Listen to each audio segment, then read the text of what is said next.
This is your local news station, reporting live to inform you about a local missing person report. The missing person is an elderly woman by the name of Edna Hargrove. She was declared missing after staff at the retirement home she resides in noticed she was gone. Oddly enough, the retirement home is also the last known location of the children that were reported missing earlier today. Some close family members of Edna have told us a little about her, mentioning her love for baking, as well as her past struggles with mental disorders. The local authorities are asking the public for help to find Edna, as well as the missing children. They also refuse to comment when asked whether or not they believe these cases to be related or not. If you have any information on the whereabouts of anyone, contact the authorities immediately. That's all we have to report for now. We thank you all for tuning in to this emergency news report.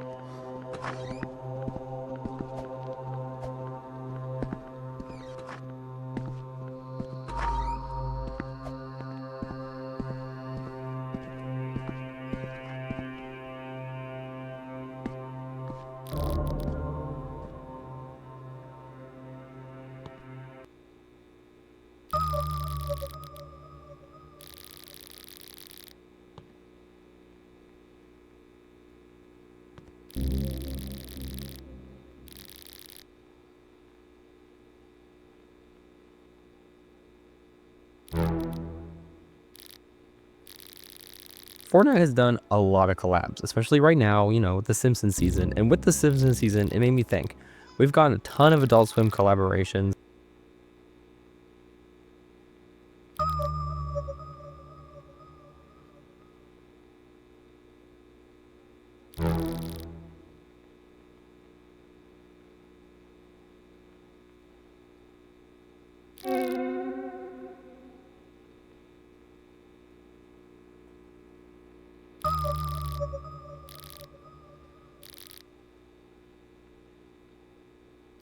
Hi everyone, this is Sam, one of Judgment Boy's narrators. Recently, I saw a comment of someone genuinely. Alright guys, it's time to reveal the theory of the day! Are you ready? Okay, here I go. The theory of the day is... Sesame Street! My friend Toothpicky here. Say hi, Toothpicky. Toothpicky says that the theory of the day is that Sesame Street has a dark secret, and that it all begins with Elmo wanting to bump off his friend's pet rock. But I wanted to... But that really, the root of the problem is more systematic.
What's your favorite idea? Mine is being creative. Oh yeah? Well, mine is unraveling the mysteries of insane viral videos.